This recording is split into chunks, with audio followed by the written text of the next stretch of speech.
Hello to all, कैसे हैं आप सभी। उम्मीद करती हूँ आप सभी अच्छे से होंगे और अपनी तैयारी कर रहे होंगे। मैं शाइस्ता आप सभी का हार्दिक स्वागत करती हूँ नची टेक गुरुकुलम के इस क्लास में, जहाँ पर आप यदि पीसीएस की तैयारी कर रहे हैं या फिर यूपीएससी की तैयारी कर रहे हैं तो आप अपनी हिस्ट्री की तैयारी के लिए मेरे साथ यहाँ पर जुड़ सकते हैं। ये क्लासेस बिल्कुल फ्री हैं और अगर आपको अभी तक नहीं मालूम या आपने अपने दोस्तों को नहीं बताया है तो प्लीज़ उन्हें बताएं और इस क्लास के जो लिंक है उन्हें शेयर करें अपने दोस्तों के बीच में। क्लास पसंद आती है तो इसे लाइक करें और अपना कमेंट, अगर आपको कुछ लगता है, कोई जानकारी चाहिए या फिर आपको लगता है कि यहाँ पे मेरे डाउट्स क्लियर नहीं हो रहे हैं तो आप मुझे वहाँ पर कमेंट्स बॉक्स में जो है अपने क्वेश्चंस ड्रॉप कर सकते हैं। तो चलिए अब हम बात करते हैं। आज जो आपका टॉपिक है the Mughal empire, basically Humayun के संदर्भ में है कि हुमायूं के टाइम पर जो है मुगल एम्पायर के बारे में हम जानेंगे। अब तक जो आप लोगों ने मिडिवल की क्लासेस की है स्टूडेंट मेरे साथ, वो मैंने जो आप लोगों को अब तक करा दिया है वो सल्तनत, दिल्ली सल्तनत का पूरा पीरियड हो चुका है। पांचों डायनेस्टी के बारे में विस्तार पूर्वक आप लोग को पढ़ाया गया है। आपकी जो ये लेक्चर है ये सेकेंड लेक्चर है मुगल एम्पायर का, और पहले लेक्चर में हम लोगों ने बाबर जो कि फाउंडर है मुगल एम्पायर का, तो उसके बारे में हम लोगों ने पढ़ा था। आज हम बात करेंगे हुमायूं के बारे में।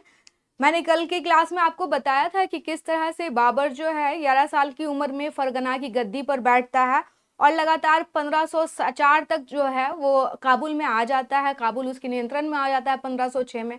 और उसके बाद लगातार जो है भारत में अगर बात करें तो पानीपत, बाबर की जो पानीपत के युद्ध समेत बाबर ने भारत पर 5 बार भारत में युद्ध किया। पानीपत उसमें से एक था स्टूडेंट।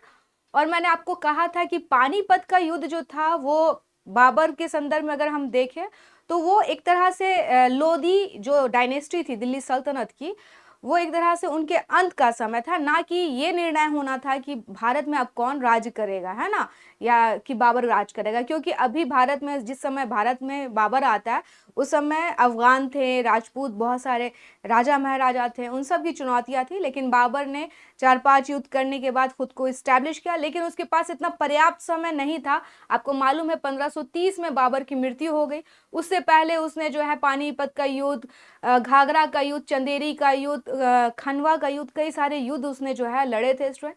तो हम देखते हैं एक as a commander, as a सेनापति ही वो ज्यादा एक्टिव रहा, ना कि उसको राजा की तरह जो है मौका मिला कि वो आराम कर सके या फिर कुछ पॉलिसीज बना सके। तो बाबर के पास समय भी कम था और उसकी अचानक जो मृत्यु होती है उससे हम देखते हैं कि कहीं ना कहीं उसे इतना समय भी नहीं मिला कि वो बहुत सारी रूपरेखाएं जो है स्पष्ट खींच पाता मुगल एम्पायर का। अब हम बात करेंगे मुगल एम्पायर में हुमायूं, जो कि उसका उत्तराधिकारी है, उसके बारे में। तो मुझे उम्मीद है कि आप लोग क्लास में बने रहेंगे और इन क्लास को जो है अच्छे से समझने की कोशिश करेंगे। कहीं भी आप लोगों को डाउट होता है तो आप लोग अपना कमेंट ड्रॉप कर सकते हैं कि मैम हम ये चीज़ नहीं समझ रहे हैं। और एक चीज़ और मैं कहना चाहती हूँ, मेरी कोशिश है कि जिस तरह से अभी हम लोगों ने बाबर के बारे में पढ़ लिया, आज हम हुमायूं के बारे में पढ़ लेंगे। और जो आपकी नेक्स्ट क्लास होगी स्टूडेंट, एक चीज़ और समझिए, वो अकबर पे सीधे नहीं जाएगी। क्योंकि जब हम हुमायूं पढ़ रहे हैं तो आपको मालूम है कि हुमायूं का जो शासन काल है वह 2 टाइम आएगा। एक तो बाबर की मृत्यु के बाद, दूसरी बार क्या होता है स्टूडेंट, शेर शाह सूरी जो है उसे कन्नौज के युद्ध के बाद जो है यहाँ से उसको भागना पड़ जाता है हुमायूं को, और काफ़ी सालों के बाद, 15-16 सालों के बाद जो है फिर से हुमायूं की वापसी होती है भारत के संदर्भ में हम देखते हैं। तो 2 टाइम हुमायूं आता है, लेकिन उस समय उसके पास बहुत कम समय था और इस बीच में शेर शाह सूरी का एक समय बीतता है। तो जो नेक्स्ट क्लास होगी वह शेर शाह सूरी पर होगी। फिलहाल हम जानते हैं हुमायूं के बारे में। आप देख रहे होंगे 1530 से 1556। 1530 का मतलब क्या हुआ स्टूडेंट, 1530 में बाबर की मृत्यु होती है। आपको मालूम है आगरा में हुई थी, और उसकी इच्छा थी कि जब उसकी मृत्यु हो जाए तो उसके शरीर को जो है काबुल में दफन किया जाए। लेकिन उस समय तो यहाँ पर नूर अफगान बाग था आगरा में, जिसे आराम बाग भी कहते हैं। अगर कोई आगरा का होगा तो वो जानता होगा कि आराम बाग बहुत फेमस है वहाँ का। तो वहीं पर उसको दफन किया गया, बाद में उसकी जो है अवशेष जो है ले जा करके काबुल में दफन किया गया। तो अचानक हम देखते हैं कि बाबर की जो मृत्यु होती है, तो बाबर के 4 पुत्र थे स्टूडेंट। इसमें कौन कौन था देख लीजिए। कई बार कुछ वसीयत जो है वो संघर्ष के बीज भी बो जाती है। बाबर ने जो अपनी वसीयत की थी उसने जो है हुमायूं के रास्ते खुद ब खुद क्या कर दिए, मुश्किल कर दिए। हुमायूं के बारे में आप देखिएगा, वो सिर्फ ना पारिवारिक कलह से गुजरेगा, बल्कि भारत में भी जो अफगान को बाबर ने हराया था वह भी शक्तिशाली होकर के उभरते हैं, और बहुत सारी चीजें आपको देखने को मिलेंगी। तो हम देखते हैं कि बाबर के 4 पुत्र थे, जिनमें हुमायूं भी एक था, कामरान था, असगरी था और हिंदाल था। और हुमायूं जो था वह सबसे बड़ा बेटा था। तो आपको मालूम है कि जो सबसे बड़ा बेटा होता है उसको ही ज्यादातर क्या जाता है, उत्तराधिकारी बनाया जाता है। तो इसे बाबर ने अपना उत्तराधिकारी बनाया था। और कहा जाता है कि हुमायूं का शाब्दिक अर्थ होता है क्या, भाग्यशाली। लेकिन अनफॉर्चुनेटली ये भाग्यशाली नहीं था, ठीक ना। क्यों? क्योंकि आप देखेंगे कि इसका जीवन भी पूरा तरीके से क्या है, संघर्ष में बीतता है। जब इसने पावर गेन की तो इसे लगातार क्या संघर्ष, युद्ध करने पड़े। फिर इसका एक समय तो इससे जो है भारत की सत्ता, सिंहासन ही छिन जाती है, और कई सालों के बाद जो है ये फिर भारत रिटर्न होता है, फिर भारत की सत्ता पे उसका अधिकार होता है। लेकिन भाग्य ने इसको इतना मौका नहीं दिया कि यह लंबे समय तक शासन कर सके। तो हम देखते हैं इसका नाम, तो वैसे इसके नाम का अर्थ होता है भाग्यशाली, लेकिन कई बार क्या कहते हैं, माँ बाप तो खैर अच्छे से नाम रखते हैं, वो सोचते हैं कि बच्चा क्या होगा, भाग्यशाली बनेगा, मगर ऐसा हुआ नहीं। बाबर की जब मृत्यु हुई तो 4 दिन के बाद हुमायूं को, यह 23 साल का था, उसे 30 दिसंबर 1530 को हिंदुस्तान के सिंहासन पर बैठाया गया। स्टूडेंट, यह कितने साल का था, 23 साल का था। हम देखते हैं हुमायूं जो है मुगल शासकों में एक ऐसा मात्र शासक था जिसने अपने भाइयों के बीच में जो है अपने साम्राज्य का विभाजन किया था। आपसे एक क्वेश्चन यहाँ से आ सकता है कि उस मुगल बादशाह का नाम बताइए जिसने अपने भाइयों के साथ जो है अपने साम्राज्य का विभाजन किया था। तो ये हुमायूं था। लेकिन एक चीज हम देखते हैं कि यही इसकी असफलता का बहुत बड़ा कारण भी सिद्ध होता है। इसके पिताजी ने यह आदेश दिया था कि कामरान को तुम क्या दे दो, काबुल दे दो, असगरी और कंधार जो है असगरी को दे दो, संभाल जो है वो हिंदाल को दे दो, और अलवर की जागीर जो है हिंदाल को दे दो। तो उसने जो है, इसके पिताजी ने अपने चारों बेटों के बीच में बता दिया था अपने बड़े बेटों को कि कैसे कैसे डिवाइड करना है, और इसी के अनुसार जो है इसने किया भी। सिर्फ भाई को नहीं, चचेरे भाई को भी, सुलेमान मिर्जा नाम था, इसको बदख्शाह की जागीर दी गई। हम देखते हैं कि इस तरह से जो हुमायूं है उसको जो एक कठिनाई जो मिल रही है, उसको जो संघर्ष करने पड़े, वो उसको क्या, उसके पिता से विरासत में ही मिल रही है। आपको मालूम होना चाहिए कि जब अकबर का जन्म हुआ तो अकबर के जन्म के बाद भी हुमायूं लगातार क्या, युद्ध में मसरूफ रहा, बिजी रहा, और उस समय उसके भाई ने ही अकबर को, जो कि छोटा बच्चा था, उसे काबुल में जो है हम देखते हैं एक किले से उल्टा लटका दिया था, जब तोप ऊप की बारिश हो रही थी, है ना, जब मारपीट हो रहा था, जब युद्ध हो रहा था कि ये इसका बेटा मर जाए। तो इतना इस हद तक जो है इन भाइयों के बीच में कड़वाहट थी। तो हम देखते हैं कि कहीं ना कहीं से बाबर ने जो कहा था कि आप हमारे मरने के बाद जो है इस तरह से भाइयों को देना अच्छी बात है, लेकिन क्या कहेंगे, सत्ता, चूंकि ये बाबर के ही बेटे हैं तो सबको अपनी अपनी महत्वाकांक्षाएं होती है, तो सब लड़ पड़े स्टूडेंट। इसके अलावा हम देखते हैं कि एक तो इसको भाइयों से तो मिलेगा ही मिलेगा चैलेंज, उसके भाइयों से, उसके अफसरों से, कई लोगों से इसको चैलेंज मिलेगा। इसके साथ ही हम देखते हैं कि इस समय अफगान भी थे। आपको मालूम है कि दिल्ली सल्तनत के बारे में मैंने बताया था कि लोधी वंश का अंत हुआ, है ना। पानीपत के युद्ध में बाबर ने इब्राहिम लोधी को मार दिया। इब्राहिम लोदी को मारा जो कि अफगान डायनेस्टी का शासक था। लेकिन एक चीज बताइए कि क्या अफगान पूरी तरीके से खत्म हो गया? आपको मालूम है कि जब बहलोल लोदी आया था तो उसने अफगानों को आमंत्रित किया था, मैंने पढ़ाया था तो बताया था कि जब उसने आमंत्रित किया था कि आप लोग सब आइए। तो बहलोल लोदी के टाइम पे हम देखते हैं स्टूडेंट की बहुत बड़ी मात्रा में अफगान जो है भारत में बस जाते हैं। और जब इब्राहिम लोदी की हत्या हो गई तो इब्राहिम लोदी को हम देखते हैं, इब्राहिम लोदी की भले हत्या हुई थी लेकिन उसके पैरेलल में महमूद लोदी, दौलत खान लोदी, कई सारे जो अफगान थे वो मौजूद थे, जो कि किसके पक्ष में नहीं थे, वो इस पक्ष में नहीं थे कि सल्तनत जो है वो खत्म हो जाए या फिर लोदियों का जो है शासन अंत हो जाए, यानी अफगानों का शासन का अंत हो जाए और मुगलों के हाथ में जो है सत्ता चली जाए। तो वो एक बड़ी चुनौती पेश कर रहे थे। और भले बाबर ने घाघरा के युद्ध में जो है महमूद लोदी और कई लोगों को हरा दिया, अफगानों को हराने के बाद ही उसने जो है मुगल साम्राज्य की नींव रखी स्टूडेंट। लेकिन हम देखते हैं बाबर की मृत्यु के बाद हुमायूं के सामने जो है इन अफगानों ने भी एक बड़ा क्या किया, एक बड़ा जो है अपना प्रतिरोध दर्ज किया स्टूडेंट, विरोध दर्ज किया, और लगातार वो मुगलों को भारत से खदेड़ने के लिए प्रयत्नशील रहे, यानी कि हमेशा प्रयास करते रहे। इस समय अगर हम बात करें हुमायूं का जो समकालीन सबसे स्ट्रांग अफगान लीडर था वह था शेर खां, जिसको हम लोग बाद में किस नाम से जानते हैं, शेर शाह सूरी के नाम से जानते हैं स्टूडेंट। तो ये शेर खां था, यही बाद में शेर शाह सूरी हुआ। इसी ने बाद में हुमायूं से क्या किया, भारत की सत्ता को छीन लिया और कई सालों तक हुमायूं को प्रवास की जिंदगी बिताने के लिए मजबूर किया। तो हम इसे शेर शाह सूरी के नाम से जानते हैं। इन सब के बारे में हम पढ़ेंगे। जब हम शेर शाह सूरी के बारे में एक चीज याद रखिए, शेर शाह सूरी पर एक पूरी क्लास होगी आपकी, है ना, एक पूरा लेक्चर होगा। इस लेक्चर के बाद जो नेक्स्ट तीसरा लेक्चर मुगल आपके पास अपलोड होगा वो शेर शाह सूरी पर ही होगा, तो उसे मिस नहीं करेंगे आप, क्योंकि इसने कई सारे रिफॉर्म किए थे, बहुत सारी व्यवस्था, इसको कई सारा इसे कहा जाता है कि व्यवस्था प्रवर्तक था, कई चीजों को इसने जो है लागू किया था स्टूडेंट। तो इसके बारे में हम लोग पढ़ेंगे। और इसके अलावा हम देखते हैं अफगान तो है ही, दूसरे कौन और तीसरा कौन है स्टूडेंट, गुजरात का शासक था बहादुर शाह। यह भी हुमायूं के लिए एक बड़ा चैलेंज हमेशा पेश करता रहा। इसके अलावा कुछ इतिहासकार मानते हैं कि हुमायूं की खुद की भी अपनी जो कुछ पर्सनालिटी थी उसमें इतनी कुछ कमियां थी, जिसके कारण जो है उसके सामने इतनी सारी प्रॉब्लम्स आ रहे थे, या फिर वो इन प्रॉब्लम्स को सही से हैंडल नहीं कर पाया। इस संदर्भ में लेनपुल ने कहा, लेनपुल एक इतिहासकार हैं, उन्होंने कहा है कि हुमायूं की असफलता का मुख्य कारण उसका सुंदर लेकिन विवेक रहित दयालुता थी, यानी बहुत ही ज्यादा काइंड हार्टेड था। जिस तरह से वह अपने भाइयों के बीच में साम्राज्य का विभाजन कर रहा है, नहीं करना चाहिए था। जिस तरह से वो अपने प्रतिद्वंदियों पर एक बार अटैक करता है और फिर समझ में आता है कि हो सकता है ये ठीक हो गए हैं, फिर उन्हें माफ कर देता। तो वो जिस तरह से जिस कदर दयालु था, कहीं ना कहीं यह भी उसके लिए एक क्या रहा, एक उसके शासन की असफलता का एक कारण हम मान सकते हैं, ऐसा लेनपुल कहते हैं।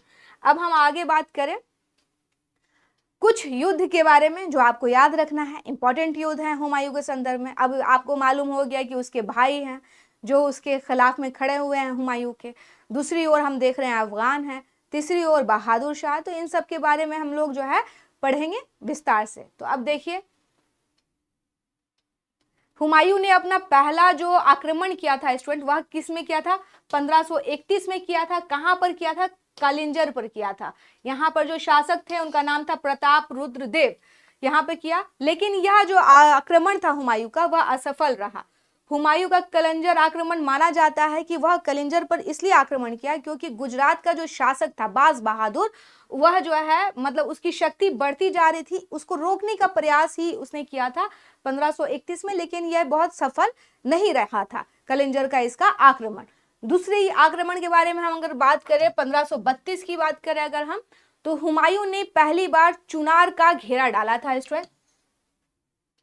उस समय यह जो किला था, यहाँ का जो मेन नायक था या यहाँ का जो मेन मालिक था वह कौन था, शेर खां, जिसको हम लोग शेर शाह सूरी के नाम से जानते हैं स्टूडेंट, वो था।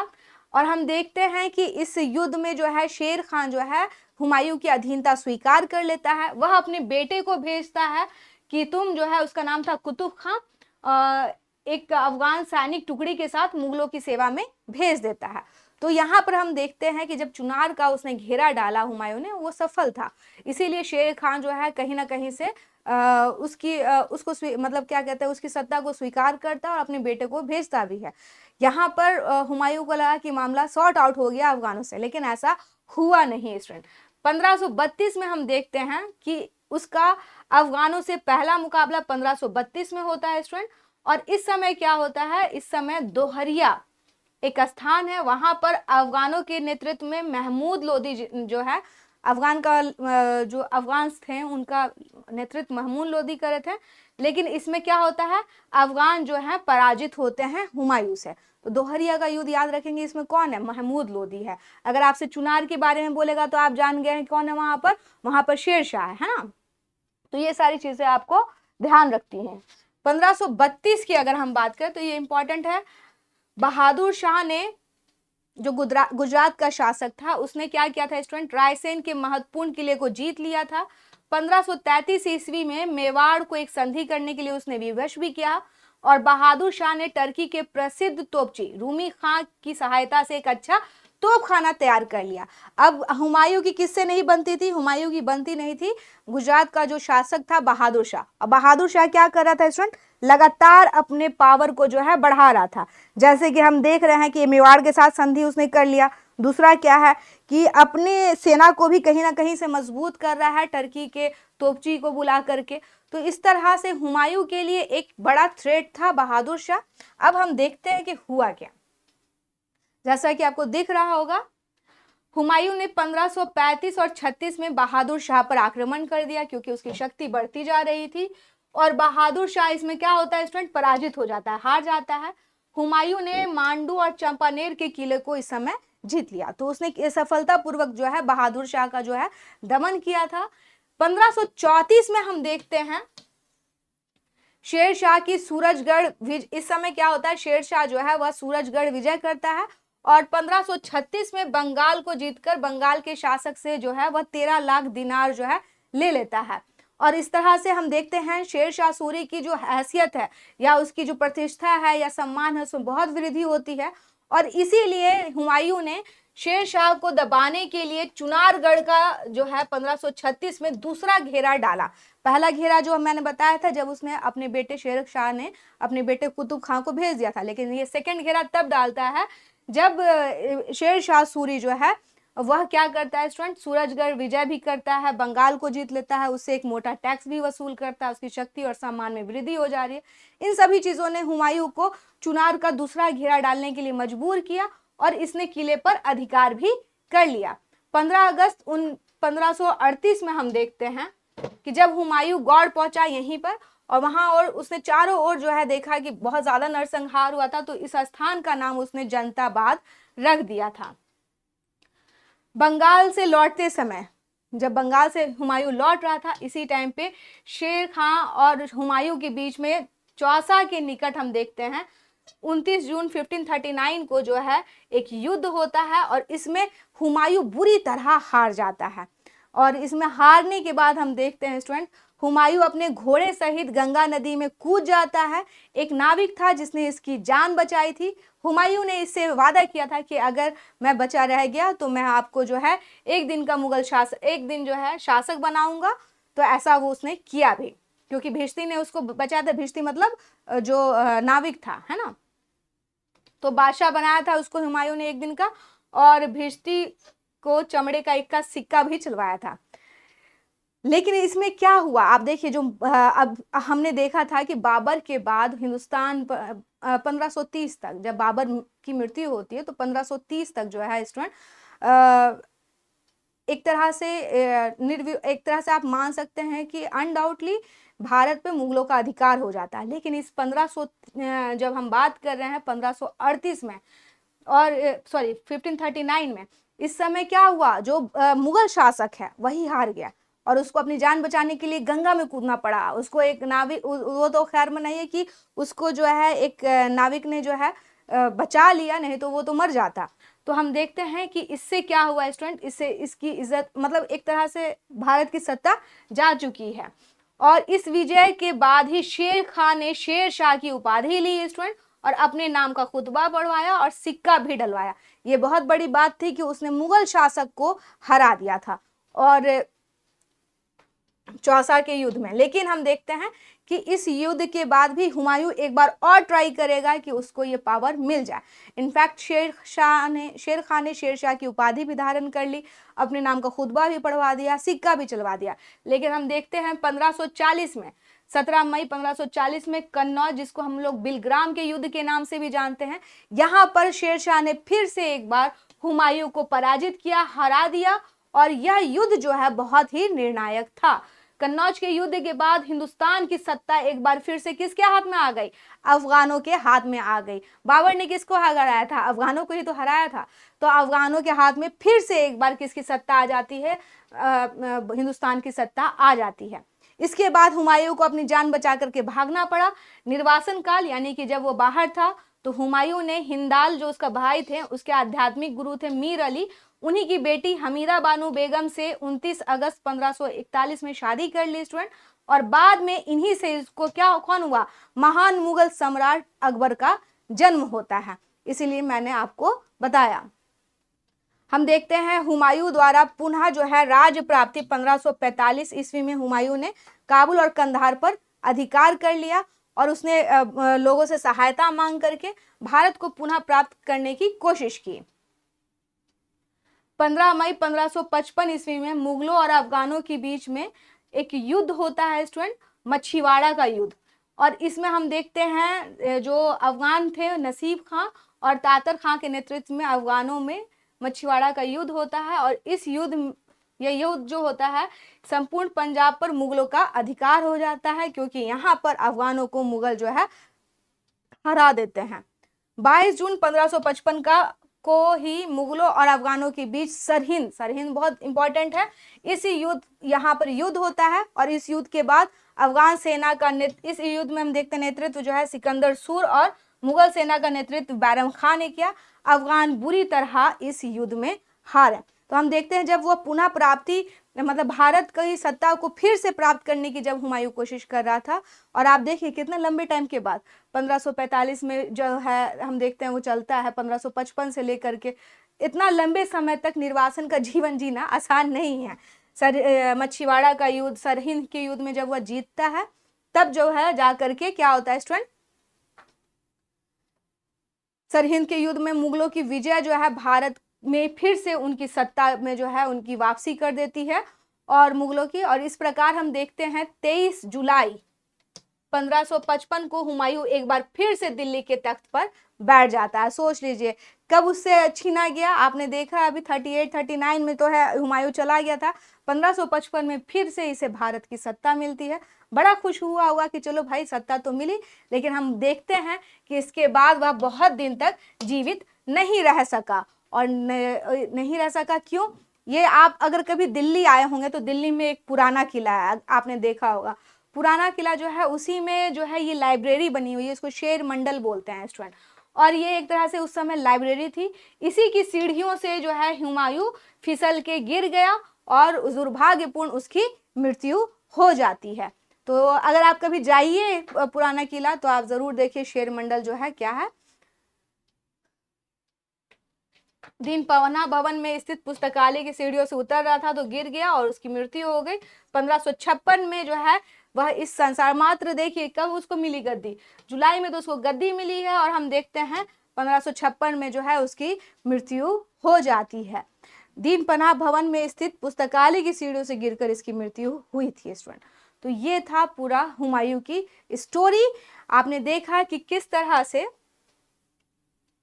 हुमायूं जो है पूरे जिंदगी ही संघर्ष करता रहा। उसके पिता तो एक तरह से बाबर जो है एक तरह से बहुत बढ़िया सेनापति थे। और इसकी अगर हम बात करें तो इसके समय में एक तो बाबर ने ही कुछ ना कुछ डिफिकल्टीज इसको दे दी थी, और दूसरी हम देखते हैं कि कहीं ना कहीं जो है अफगान जो थे वो अभी हार नहीं मानने वाले थे, वो फिर से अपनी सत्ता को लेने का ट्राई कर रहे थे और वो सफल भी होते हैं। लेकिन हम देखते हैं कि फिर से हुमायूं के टाइम पे ये कहिए कि हुमायूं ने अपने जीवन में देख लिया कि फिर से उसे हिंदुस्तान की सत्ता मिल गई। एक चीज और है कि हुमायूं जो है उसके बारे में कहा जाता है कि उसको ज्योतिषी में बड़ा इंटरेस्ट था, है ना, बहुत इंटरेस्ट भी था, बहुत विश्वास भी था। इसलिए जो सप्ताह में 7 दिन होते हैं उन 7 दिन जो है वो अलग अलग तरह के कपड़े पहनता था। जिससे किसी ने बोला होगा कि भैया आज सोमवार को लाल पहनिए, देखिए वो कौन कौन से कपड़े पहनता था। इतवार को पीला पहनता था, शनिवार को काला, सोमवार को सफेद कपड़ा पहनता था। और ये बहुत ही ज्यादा अफीम का शौकीन भी था। हाँ, तो हम देखते हैं कि किसी ने इसको बोला हुआ है कि कपड़े, देखिए इसीलिए कहा जाता है कि कई लोग जो है अंधविश्वास में बहुत यकीन रखते हैं, अगर कपड़े पहनने से इसकी समस्या हल हो गई होती तो आप सोच लीजिए कि ऐसा मुगल शासक था जो शासक तो बनता है लेकिन 2 युद्ध में उसको अफगान हरा देते हैं, भारत से बाहर निकाल देते हैं, एक लंबा निर्वासन की जिंदगी जीता है, जब बैग भी होता है तो मात्र 1 साल के अंदर जो है उसकी मृत्यु हो जाती है। तो इसलिए कहा जाता है ज्यादा अंधविश्वासी मत बनिए, इनका भी कुछ नहीं हुआ। मुगल बादशाहों में हुमायूं ही एकमात्र शासक था जिसने अपने भाइयों के बीच में साम्राज्य का विभाजन किया था। और अब वो फजल के बारे में हम लोग अकबर की क्लास में पढ़ेंगे। बहुत ही बड़े हिस्टोरियन रहे हैं अकबर के टाइम में, बहुत ही इनकी जो पर्सनालिटी थी, जो व्यक्तित्व था, वो बहुत ही क्या है, प्रभावकारी है, जिसने बहुत इम्पैक्टफुल अच्छे तरीके से इम्पैक्ट जो है दिया मुगल टाइम पे। तो अबू फजल जो है लिखते हैं, इन्हें इंसान कामिल कह करके इन्होंने संबोधित किया है। बैरम खां, इस पूरे निर्वासन के दौरान एक व्यक्ति का नाम जो नहीं भूला जाता है वह है बैरम खां। स्टूडेंट, बैरम खां ने हमेशा हुमायूं का साथ दिया एक वफादार सेनापति की तरह, और उसके निर्वासन या फिर उसके पुनः राज्य की प्राप्ति के लिए उसके युद्ध में हमेशा साथ रहा। तो इसकी सबसे बड़ी मदद रही थी हुमायूं को। हुमायूं के बारे में लेनपुर साहब ने कहा है, जो कि इतिहासकार हैं, हुमायूं गिरते चढ़ते इस जीवन से मुक्त हो गया, ठीक उसी तरह जिस तरह तमाम जिंदगी वह गिरते पड़ते चलता रहा था। इन्होंने कहा कि सीढ़ियों से गिरते हुए तो मौत हुई थी ना इसकी, तो इन्होंने कहा उसी तरह मौत हुई जिस तरह से पूरी जिंदगी गिरता पड़ता चला था। तो इसके बारे में,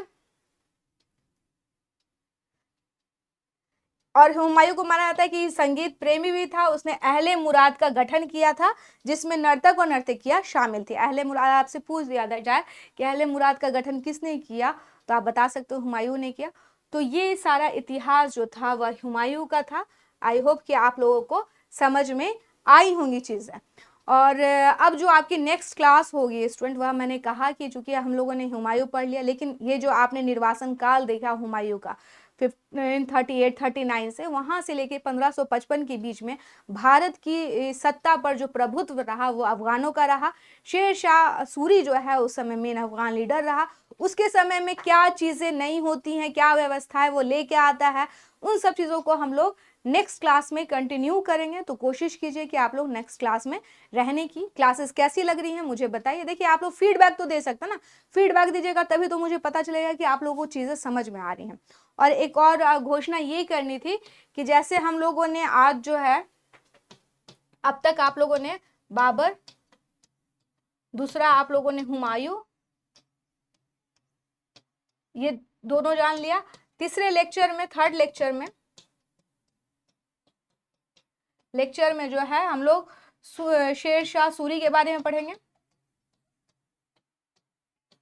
जो बच्चे, जो भी स्टूडेंट जो हैं बिहार पीपीसीएस वगैरह की तैयारी कर रहे हैं, मालूम है कि शेर शाह सूरी का केंद्र कौन था, वही था।